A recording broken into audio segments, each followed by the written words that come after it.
ya. Kalian ambil buku pena B-nya 4B, kemudian ambil pensil kalian dan penggaris, ya. Ambil alat tulis kalian. Nah, kita buka pada halaman 8. Ya, kemarin Bapak sudah sempat mencontohkan atau kita pelajari sedikit tentang menggambar bangunan di sekitar kita. Nah, di sini garis bawahin ada banyak bangunan yang dapat kita temui. Setiap bangunan memiliki bentuk dan warna dan fungsi yang berbeda. Itu di garis bawahin, ya. Setiap bangunan juga memiliki ciri khas yang menarik untuk dijadikan objek. Yang maksudnya di mana semua ciri khasnya ini bisa berupa bentuknya unik, ya, warnanya yang unik.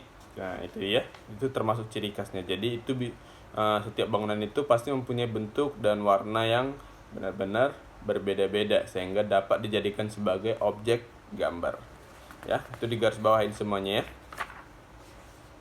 Selanjutnya buka pada halaman 15.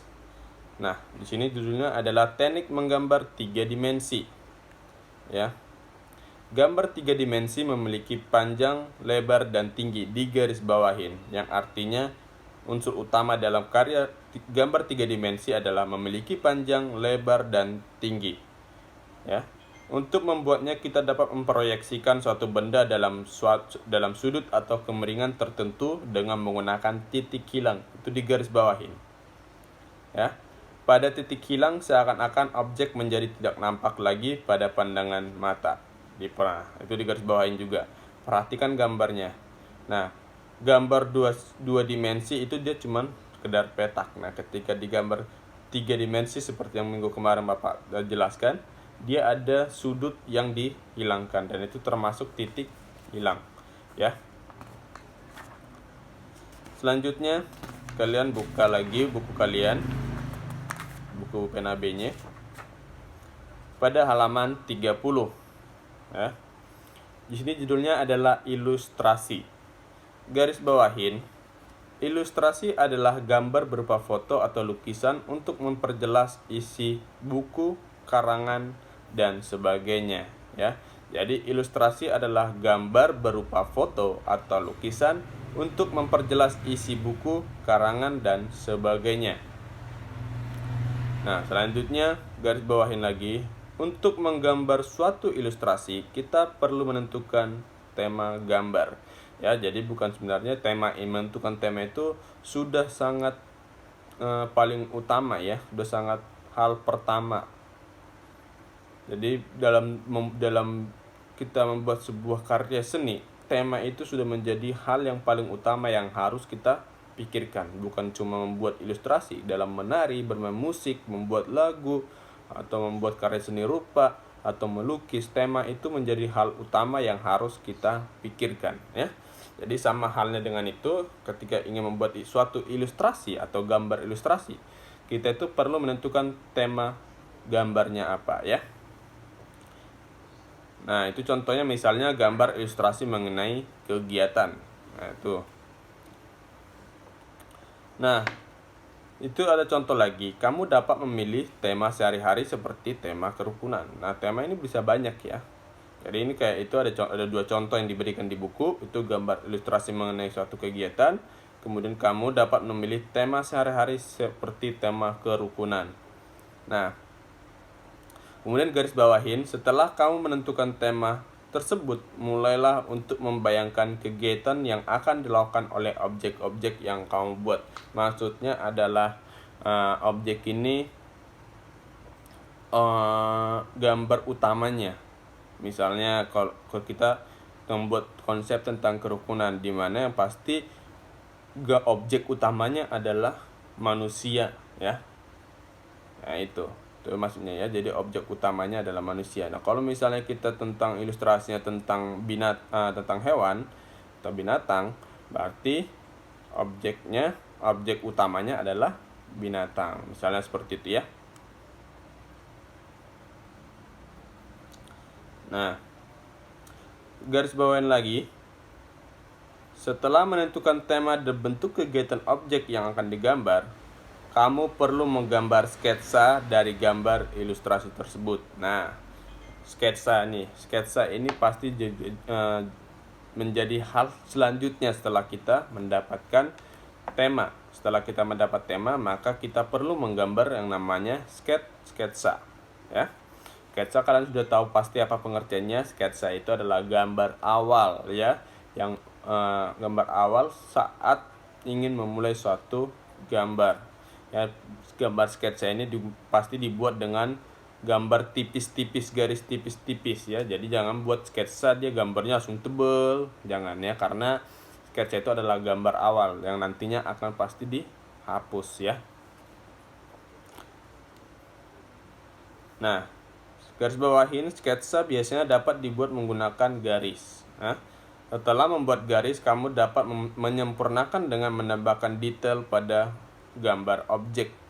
Nah, contoh, lihat gambar pada buku kalian halaman 30. Nah, gambar pertama itu adalah sketsa dari orang yang bersalaman. Kemudian nanti setelah disempurnakan, hasil sketsa tersebut menjadi seperti gambar kedua, ya. Misalnya gitu. Makanya nanti gambar sketsa itu selalu digunakan atau kita buat dengan tipis, ya, tidak terlalu tebal, karena nanti dia akan dihapus, ya. Nah, selanjutnya buka halaman 41. Sini judulnya apresiasi terhadap gambar pemandangan, ya. Kita dapat memberi apresiasi tentang gambar orang lain sesuai dengan hasil yang ditampilkannya. Misalnya, pada gambar ilustrasi mengenai suatu kegiatan, kita dapat memberikan apresiasi dalam hal kerapian dan detail gambar. Nah, sekarang kita bahas lagi. Di buku pena A kita itu pasti sudah belajar yang namanya apa itu apresiasi, ya. Apresiasi itu adalah bisa berupa kritik, bisa berupa saran, bisa berupa pujian, ya. Apresiasi itu adalah ketika kita melihat suatu karya orang lain, kita ingin memberikan kritik, kita ingin memberikan saran, bahkan kita ingin memuji. Nah, kegiatan itulah yang disebut sebagai apresiasi, ya.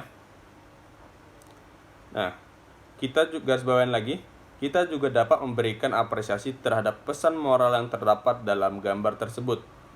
Apabila gambar tersebut kurang baik, kita dapat memberikan pendapat dan saran agar gambar yang dihasilkan lebih baik lagi. Nah, seperti yang Bapak bilang tadi, bahwa apresiasi itu adalah ketika kita melihat suatu karya orang lain dan kita ingin memberikan tanggapan, kritik, saran, bahkan pujian, itulah yang disebut sebagai kegiatan apresiasi. Kegiatan tersebut disebut sebagai apresiasi, ya, karena kita menghargai bahwa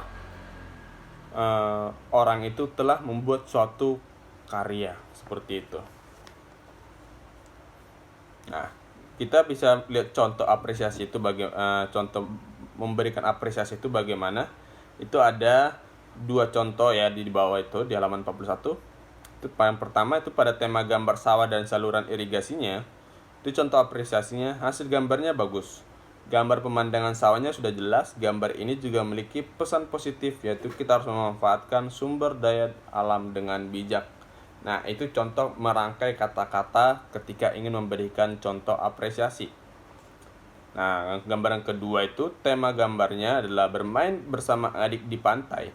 Nah, contoh apresiasinya, gambarnya detail sekali. Gambar kakak dan adik tersebut memiliki proporsi yang sesuai. Gambar ini mengajarkan kita harus saling hidup rukun antar sesama. Nah, itu contoh apresiasi yang bisa kita berikan untuk gambar tersebut, ya. Jadi cara memberikan apresiasi itu sebenarnya bisa berbagai cara. Yang penting tujuannya adalah bisa bersifat kritik, bisa bersifat saran, bisa memberikan pendapat, atau bahkan bisa berupa pujian. Tinggal dirangkai saja kata-katanya, ya. Nah, itu, ya. Selanjutnya buka halaman 54, ya. Menggambar objek benda. Ilustrasi merupakan gambaran suatu benda dan kondisi atau kondisi lingkungan tertentu. Itu digarisbawahin. Ilustrasi merupakan gambaran suatu benda atau kondisi lingkungan tertentu. Ya. Ilustrasi dapat berupa pemandangan, misalnya pantai. Ya. Di sini kamu dapat menambahkan gambar benda-benda yang ada di sekitarnya, seperti perahu, pohon kelapa, dan hewan laut. Itu untuk misalnya contoh gambar ilustrasi yang ingin dibuat adalah berupa pemandangan pantai. Maka kita boleh menambahkan perahu, pohon kelapa, atau hewan laut. Kalau misalnya contoh pemandangannya itu adalah temanya merupakan pegunungan, maka yang bisa kita tambahkan itu adalah pepohonan, taman, bukit, ya, seperti itu. Nah, lihat contoh pada gambarnya. Langkah pertama itu adalah membuat sketsa terlebih dahulu. Nah, jadi setelah kamu ingat ya kata Bapak, ketika ingin membuat suatu karya seni, pertama sekali pikirkan temanya apa. Kemudian lakukanlah sketsa atau tahap awalnya. Kemudian selanjutnya mulailah menambahkan sketsa pada perahu nelayan. Jadi itu kan setelah kita menggambar pemandangannya dulu, baru kita gambar sketsa untuk benda-benda yang ada di sekitarnya. Tuh. Jadi boleh kita tambahkan perahu, boleh kita tambahkan binatang lautnya atau pohon kelapa. Nah, kemudian setelah udah kita buat sketsa pada bahan perahu, tambahkan sketsa tiang layar pada perahu nelayan. Ya, ini masih berhubungan sebenarnya masih dengan sketsa. Itu masih sketsa semuanya. Ya, untuk yang nomor kalian buka halaman 55. Untuk bagian nomor 1 dan sampai nomor 3 itu masih membuat sketsa, yaitu gambar sketsa pemandangannya beserta benda-benda yang ada di sekitarnya. Kemudian buka halaman 55 itu halaman nomor 4. Kamu bisa menambahkan beberapa detail gambar sketsa seperti pohon kelapa dan hewan laut. Nah, itu juga masih termasuk sketsa sebenarnya ya. Masih tambahan sketsa. Nah, nomor 5 itu sudah berbeda.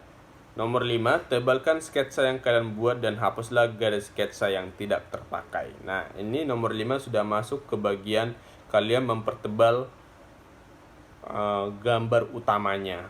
Dan sketsa gambar atau garis sketsa yang sebelumnya yang kita tidak pakai itu dihapus. Makanya Bapak bilang tadi dalam menggambar sketsa itu harus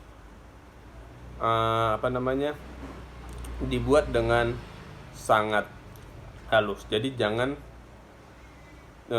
membuat sketsa itu terlalu tebal, tapi tipis-tipis dan halus supaya nanti gampang dihapus ketika kita sudah menebalkan garis-garis utamanya atau gambar utamanya. Terus yang ke nomor 6 itu sudah termasuk proses pewarnaan.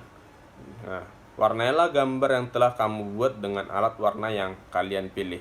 Jadi nomor 6 adalah proses pewarnaan setelah kita tebalkan gambar utamanya dan kita hapus sketsa atau garis-garis yang tidak terpakai. Ya. Nah, kira-kira itu. Oh, sebentar. Coba buka halaman 64. Apresiasi terhadap gambar objek benda. Garis bawahin, apresiasi tidak hanya diberikan pada gambar ilustrasi mengenai kegiatan di lingkungan sekitar. Garis bawahin. Yang artinya apresiasi tidak hanya diberikan pada gambar ilustrasi mengenai kegiatan di lingkungan sekitar. Apresiasi juga dapat diberikan pada gambar yang memiliki objek berupa benda atau pemandangan. Ya. Jadi apresiasi itu bukan cuma untuk berupa gambar ilustrasi, tapi bisa juga untuk objek yang berupa benda atau pemandangan. Dan bukan cuma itu saja sebenarnya. Kita bisa memberikan apresiasi itu pada banyak hal. Bisa berbicara tentang kemampuan seseorang, ya, tingkat kecerdasan seseorang, atau kita bisa juga tentang musik, memberikan apresiasi kepada musik. Boleh juga memberikan apresiasi kepada orang yang sedang menari. Apresiasi itu bisa untuk banyak hal, ya. Karena apresiasi itu adalah suatu cara untuk menghargai seseorang, ya. ketika dia sudah melakukan sesuatu hal yang bagus ya, atau sesuatu hal yang benar-benar membuat orang terkagum-kagum sama dia. Nah, selanjutnya kita dapat memberikan apresiasi dalam hal kerapian dan detail gambar ya. Itu misalnya. Selain itu, kita dapat memberikan apresiasi mengenai keindahan dan pemilihan warna pada gambar ilustrasi tersebut ya. Jadi bukan cuma bentuk gambarnya, warnanya pun kita bisa memberikan apresiasi. Karena kan setiap pelukis itu misalnya ketika ingin membuat suatu gambar, pasti warna yang diinginkan itu kan pasti berbeda-beda. Maka itu juga bisa kita jadikan sebagai hal yang perlu kita berikan apresiasi. Misalnya kalau memang pelukis yang satu misalnya warna daun warnanya merah, terus yang satu lagi bikin warna biru, ternyata untuk yang gambar merah ini yang gambarnya warnanya merah itu dia kurang cocok. Nah, ternyata yang gambarnya biru tadi itu dia lebih cocok, maka yang gambarnya biru itu bisa kita berikan apresiasi karena dia sudah memikirkan konsepnya dengan matang-matang, temanya, pewarnaannya bagaimana, warnanya bagaimana. Nah, contoh misalnya gini, biar kalian lebih detail lagi. Kita ingin memberikan apresiasi pada pemilihan warna. Misalnya ada daun ya, atau bunga mawar. Nah, bunga mawar ini kan dia agak merah tapi agak ke warnanya itu merah tua ya. Nah, ada pelukis yang membuat warna mawar itu adalah warna merah saja, merah muda. Nah, ada orang yang melukiskan warna bunga mawar dia merah tua. Nah, sekarang bagian warna-warna yang kita warna-warnanya tersebut yang mereka pakai, ada yang pertama warnanya adalah warna merah muda, ada juga yang kedua warnanya warna merah tua. Ya, itu tidak masalah sebenarnya. Cuma kita bisa mengapresiasi kenapa yang gambar pertama itu diberikan warna merah muda, sementara kalau kita lihat di bunga mawar nyata itu ya, bunga mawar yang nyata itu warnanya dia ternyata merah tua gitu ya. Terus yang gambar kedua kita bertanya, kita bisa memberikan apresiasi, kok bisa dia kepikiran membuat, atau kok bisa dia terlintas atau terbersit sepikiran dia untuk membuat bahwa warna bunga mawar itu harus sesuai dengan nyatanya, misalnya warna nyatanya, misalnya seperti itu ya. Jadi sebenarnya dua hal ini bisa nggak ada yang salah sebenarnya, tapi dari dua hal tersebut kan karena warnanya berbeda, maka kita bisa memberikan apresiasi yang berupa kritik, bisa berupa saran, boleh berupa pendapat, atau bahkan kita bisa memuji dua-duanya ya. Kenapa yang satu ternyata warna merah lebih bagus, ternyata yang satu lagi walaupun warna merah tua dia tetap bagus juga. Nah, misalnya gitu ya. Jadi apresiasi itu bisa diberi bukan cuma dari tentang gambarnya aja, tapi boleh dari bentuknya, misalnya bentuk objeknya, objek yang digambar, bisa dari pewarnaannya, bisa dari temanya, terus bisa dari konsepnya, bisa dari teknik yang dipakai apa saja. Nah, itu bisa dari situ semuanya ya. Jadi apresiasi itu bisa ke banyak hal. Yang penting dia bersifat kritik, saran, pujian, atau bahkan pendapat ya. Itu.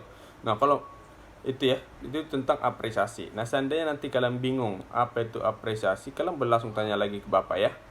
Oke. Nah, sampai di sini materi kita hari ini. Jika ada yang perlu ditanyakan tentang apa itu apresiasi ya, apresiasi ini memang agak apa namanya, dia sedikit lebih luas pengertiannya. Jadi kalau misalnya kalian bingung, kalian boleh langsung bertanya kepada Bapak ya. Baik, sampai di sini materi kita. Selamat belajar. Jangan lupa digaris bawahin semuanya ya. Digaris bawahin semua apa yang ada dalam isi video kita.